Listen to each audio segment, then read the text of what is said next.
Le corps d'un homme lui vient de sa mère, et l'esprit d'un homme est un emprunt qu'il fait à celui de son père. Autrement dit, l'esprit d'un homme est une multiplication de l'esprit de celui qui est son origine, son père, et le corps de tout homme est une duplication de celui de sa mère. Tout être né est le résultat de fait d'un emprunt génétique au niveau cellulaire corporel et au niveau cellulaire spirituel. Ainsi, nul être ne peut être né sans avoir de source maternelle et d'origine paternelle. Ombolo Mbote Salama. Je suis Dokiratsamela, prêtre israélite, maître initié dans l'exorcisme bantou. Je suis conférencier, chercheur en sciences du langage, auteur de plusieurs livres spirituels et socio-philosophiques. Les Bantous sont les Hébreux israélites historiques dont parlent les textes de la Bible. Les Israélites sont un peuple noir et l'Égypte est leur mère. Bienvenue au centre initiatique Bantou, l'école de la haute connaissance ancestrale. Car il n'y a pas d'adoration sans connaissance. CCTSRM, Centre communautaire de transformation spirituelle et de renouvellement mental. Nous sommes pleins de gratitude de vous savoir encore présents sur cette plateforme du CCTSRM. Nous sommes gratuits et pleins de reconnaissance à l'endroit des anciens pour leur fidélité.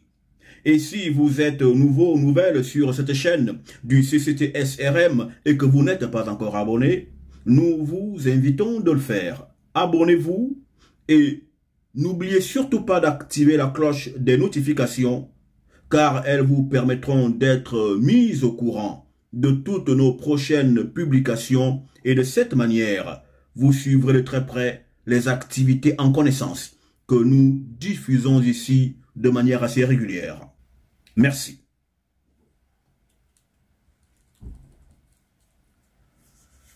La femme est un être d'exception. Et cette femme représente l'existence et l'homme incarne la vie parce que dans le monde que voici, vous avez l'existence et vous avez la vie. Et l'être qu'on nomme la femme est le manifeste de l'existence, tandis que l'homme, lui, est le manifeste de la vie. C'est pourquoi, justement, il est écrit ceci que nous lisons dans le livre de Genèse, sinon Cosmogonie, chapitre 2, les versets 22 et 23, traduction Fabre d'Olivet. Et Eyo Tatanzambe par son entité forma une existence de l'inclination qu'il avait prise de moto de l'homme. Et exposa sa conscience charnelle, et la fit subsister dans moto, dans l'homme. Et Adam,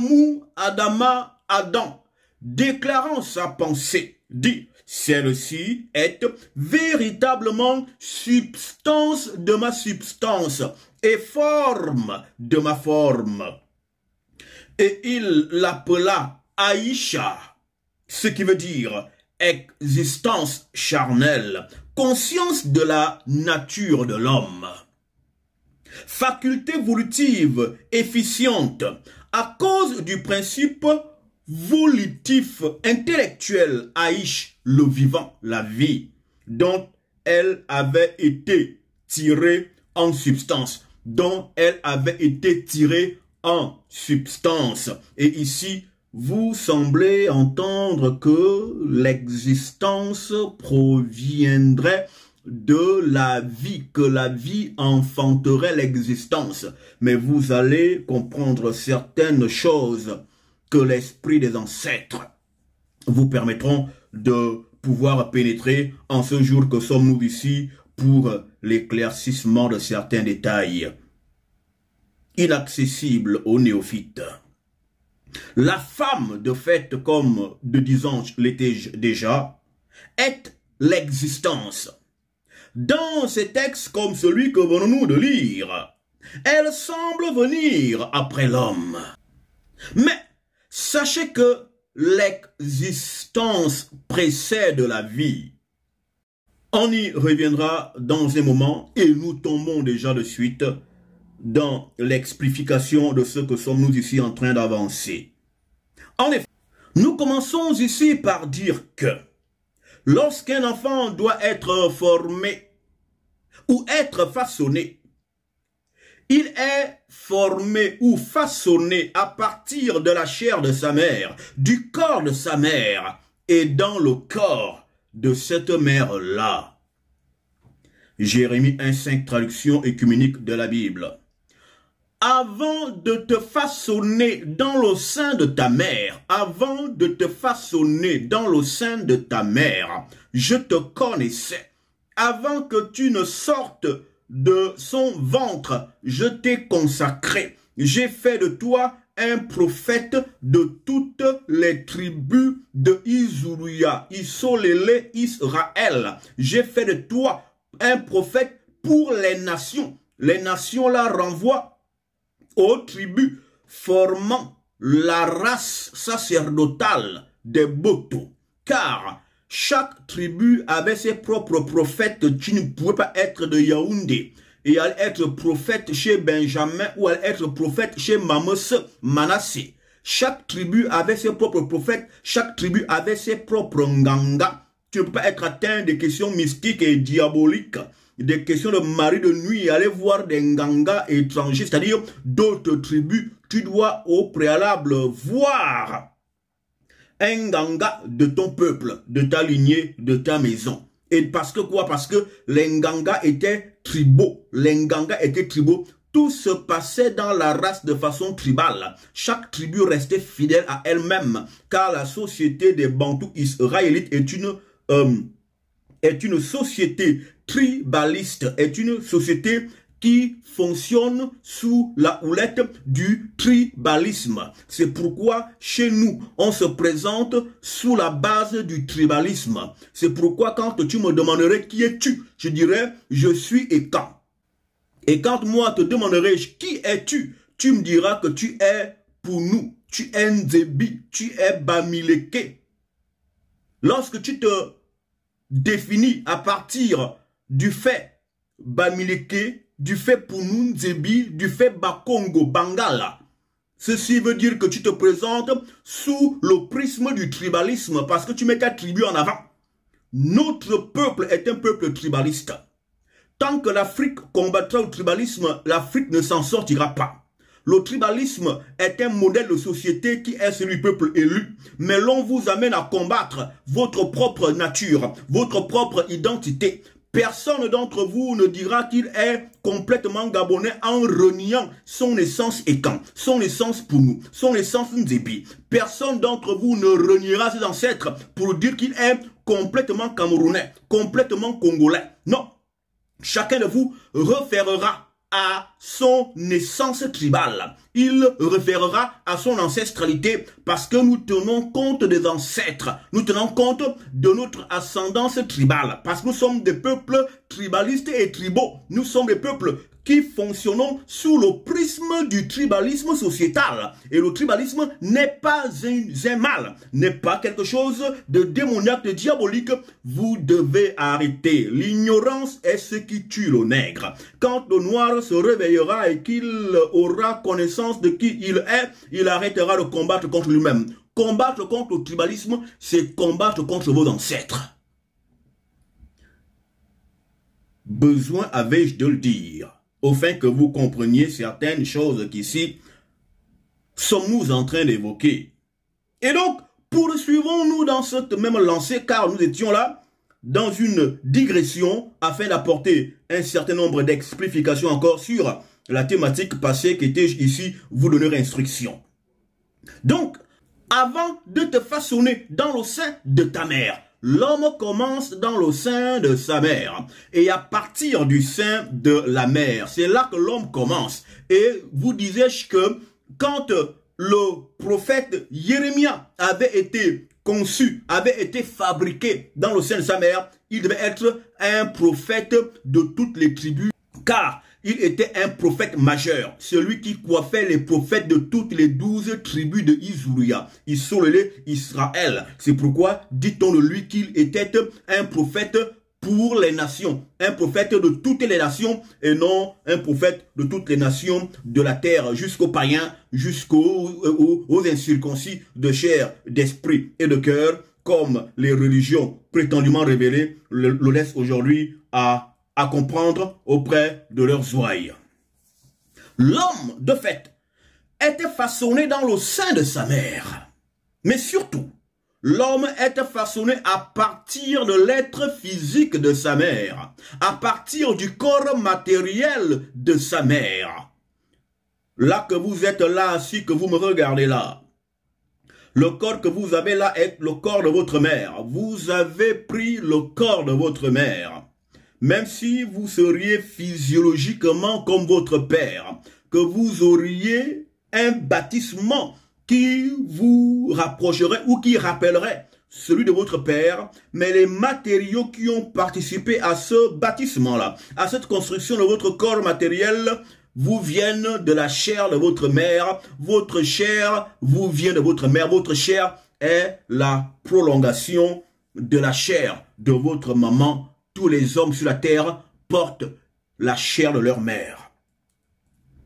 Et c'est pourquoi l'amour que les enfants ont vis-à-vis des mères est généralement plus importante, parce que personne n'a jamais haï sa propre chair. Tout le monde aime son propre corps. Et c'est pourquoi les enfants aiment toujours beaucoup plus la mère. Généralement, je dis, parce que vous êtes le corps de votre mère. Vous êtes le corps de votre mère. Ainsi, race de Isuria, Isolele Israël, pour être façonné, le créateur Tareyo par ses entités, le créateur des botos, des hommes, se servit du corps de la mère de l'homme, Adamou Adama, pour faire l'homme Adamou Adama. Lorsque le moto primordial devait être fait, devait être façonné par les entités de construction de Anti-Eyo, il fut pris les matériaux du corps de la mère de Moto, pour que Moto eût aussi un corps, mais un corps qui n'était autre que le corps de sa mère. En effet, Adamou fut bâti sur les bases du corps de sa mère, et il en est l'extension de ce corps de sa mère. Lisons pour comprendre. Genèse 2, 7, second 21.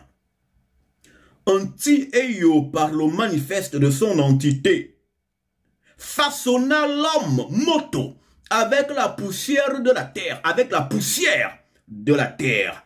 Il insuffla un souffle de vie dans ses narines et Moto, l'homme, devint un être vivant, vivant.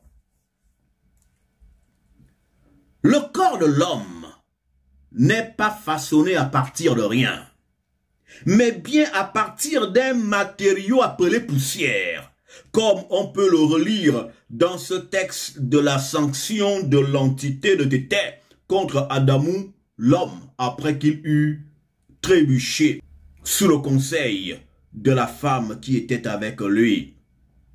Genèse 3, 19, traduction Bible, parole de vie. Tu gagneras ta nourriture en transpirant beaucoup jusqu'à ta mort.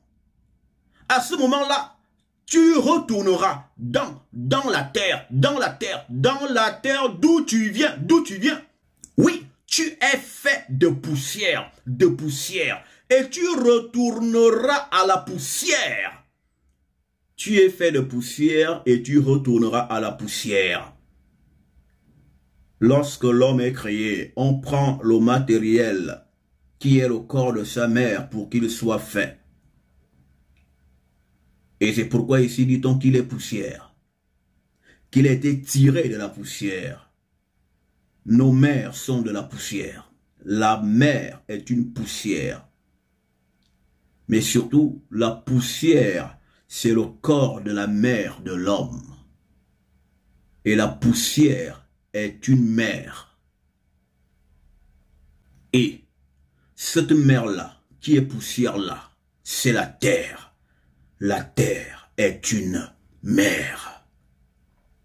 Oui, la terre est une mère, car la terre est une femme. Et la terre est la première de toutes les femmes. Et la femme qu'on appelle la terre précède Dieu. C'est pourquoi en Genèse 1, 2, on dit la terre était informe et vide. Il y avait les ténèbres au-dessus de l'abîme et l'Esprit de Dieu. Dieu ne vient que plus tard. On commence avec la femme, car la terre dont il est question là, c'est une femme. Et c'est à partir de ce chaos-là que l'Esprit debout au-dessus des eaux avait construit. Autrement dit, c'est comme quand vous allez à votre femme, que vous faites l'amour avec elle, ou que vous lui faites l'amour, et que vous attendez d'elle des fruits, c'est-à-dire qu'elle porte des grossesses et qu'elle vous fasse des enfants. C'est exactement ce que faisait l'Esprit, le puissant constructeur debout au-dessus de l'abîme, du chaos, qui est le manifeste vaginal. Cette terre informe et vide, c'était Dieu la mère, la femme première. Et donc, la terre du temps principiel, c'est une femme, et cette femme devint mère, car une femme devient mère quand elle donne naissance, quand elle donne la vie, quand elle donne en elle et à partir de son être, de former des corps que sont des enfants, les enfants qu'elle met au monde.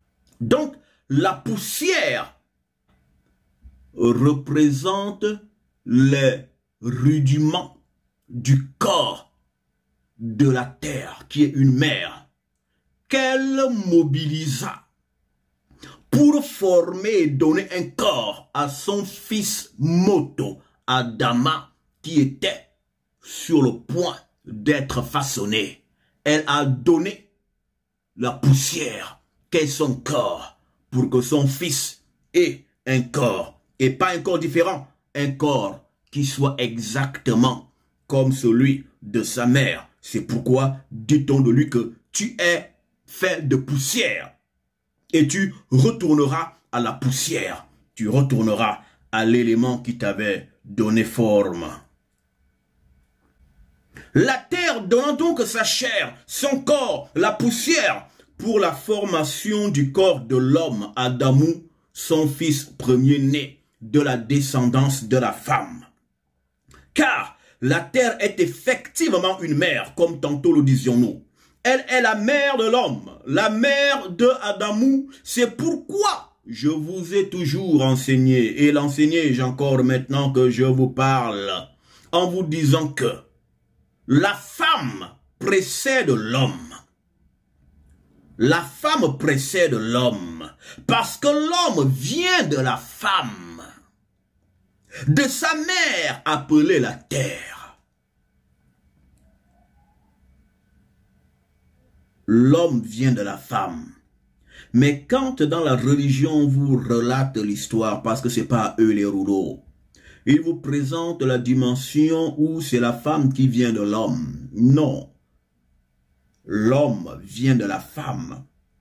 Parce que quand l'homme est créé, il est créé à partir de la femme qu'on appelle la terre. Donc la terre précède l'homme. Et donc la femme précède l'homme parce que la terre c'est la femme. Et la femme succède l'homme. Donc avant l'homme et après l'homme c'est la femme. L'homme est au milieu. Avant l'homme, tu as la dimension bien de la femme.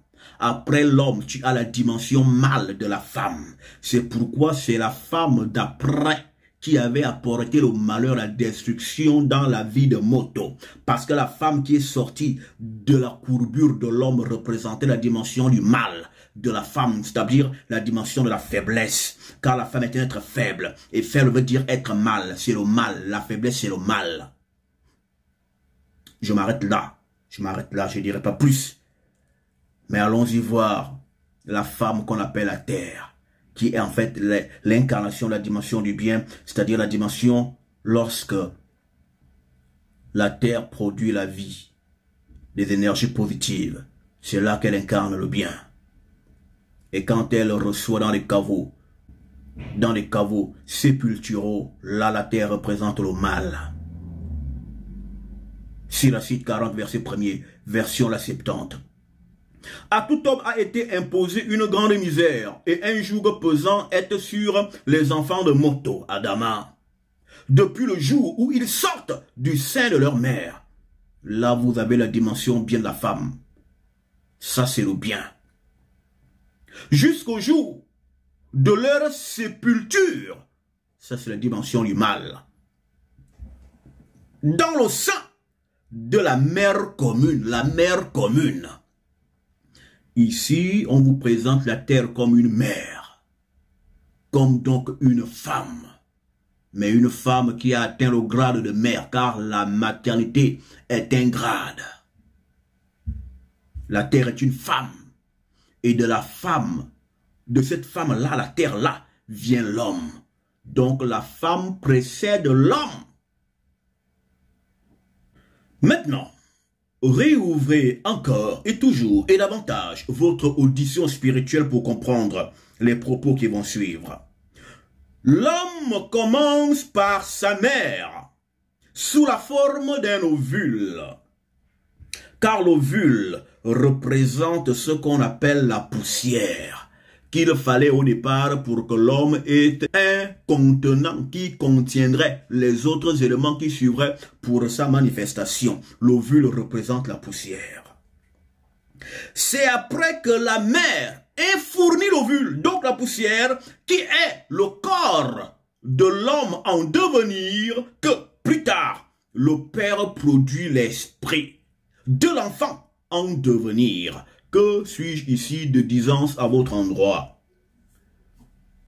Avant que l'esprit ne soit produit pour un enfant, il faut d'abord que la chair de l'enfant soit produite. Que la chair soit produite. Qu'est-ce ici vous avez à comprendre? Que la dimension charnelle précède la dimension mystique, je veux dire spirituelle. L'homme commence par la chair et se termine par l'esprit. Et la femme représente la chair. Donc l'homme commence chez la femme. La femme est l'être qui façonne en premier les éléments de base qui vont aider à la création de l'être en devenir. C'est pourquoi la matière, la poussière précède l'esprit, comme le frère Paul le disait dans la formation de l'homme au cours de l'une de ses lettres. Allons-y, dans sa lettre nommée 1 Corinthiens 15, 46, lui second 19, 10 version. Mais ce qui est spirituel n'est pas le premier. Ce qui est spirituel n'est pas le premier. C'est ce qui est animal.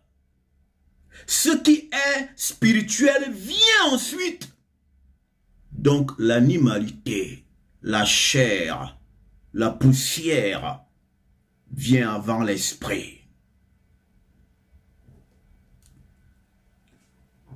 Comme la poussière précède l'esprit, c'est pourquoi ce n'est qu'après la formation du corps de Moto que l'esprit pénétra la chair qu'il avait.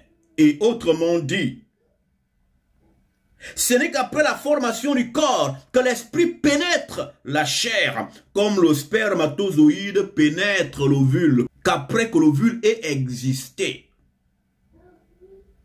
Genèse 2, cette traduction Zadok Khan. Entier yo façonnant Moto, l'homme, poussière détachée du sol, fit pénétrer dans ses narines un souffle de vie, et l'homme devint un être vivant. Fit pénétrer dans ses narines un souffle de vie. Le souffle de vie, là, c'est l'esprit. L'esprit vient après que quoi? Après que poussière détachée du sol ait été formée. Là, vous avez ici la matière, l'animalité qui précède l'esprit. Après la fécondation ou la formation de l'homme de Moto, sous l'aspect d'un œuf, l'œuf se déplace toujours pour aller se nicher dans l'utérus. Écoutez encore. C'est pourquoi après la formation de moto de l'homme, il fut introduit dans ce qu'on appela le jardin d'Éden, la haute forêt sacrée, qui symbolise de fait l'utérus où l'œuf est placé pour se cultiver et grandir. C'est pourquoi Moto, l'homme fut placé dans la forêt sacrée appelée Jardin d'Éden pour cultiver la terre, c'est-à-dire pour laisser se développer son corps et sa conscience, sinon sa connaissance. Donc, quand Moto est formé, quand il a un corps et que l'esprit a pénétré le corps, il a été introduit dans la forêt sacrée, dans le jardin de l'Éden. Exactement de la même façon que lorsque une femme contracte une grossesse dans ses trompes, l'œuf se déplace et va se nicher dans l'utérus à l'endroit où cet œuf va se développer, va se cultiver jusqu'à maturité. Quand donc le moto primordial est créé, il est créé à l'extérieur du jardin, comme quand un œuf ovulaire est fécondé par le spermatozoïde. La fécondation a lieu hors utérus et c'est après que l'élément se déplace pour se nicher quelque part dans l'utérus pour que le développement de l'œuf commence. C'est exactement ce qui se produisit avec l'homme qui fut créé hors de la forêt sacrée, hors de l'utérus de sa mère. Et il fut placé dans les dedans de l'utérus de sa maternelle afin qu'il se développât, afin qu'il se cultivât. Genèse 2, 15, Louis II, 19, 10 version. Entier opération, l'entité prit Moto, prit l'homme, et le plaça dans la forêt sacrée de l'Afrique centrale, du jardin d'Éden, pour le cultiver et pour le garder. Cette culture, c'était le développement de son être. C'est dans l'utérus de fait, comme tantôt le disais-je, qu'un enfant se développe. C'est dans le jardin que l'homme devait se développer. L'utérus est un jardin. Le jardin du développement de l'œuf du fœtus. Arrivé à maturité, l'homme devait sortir du jardin comme un enfant sort de l'utérus après avoir atteint la maturité. Mais à cause du kéroub, jadis Ongola, jadis Kongola, jadis Ouin, à cause du kéroub devenu Satan, l'homme est né de manière prématurée, de manière précoce. L'homme est sorti du jardin de l'utérus de sa mère, la terre, de manière précoce. L'homme est né prématuré, c'est-à-dire avant la maturité de sa pleine conscience. C'est pourquoi on parle de l'homme comme d'une personne chassée.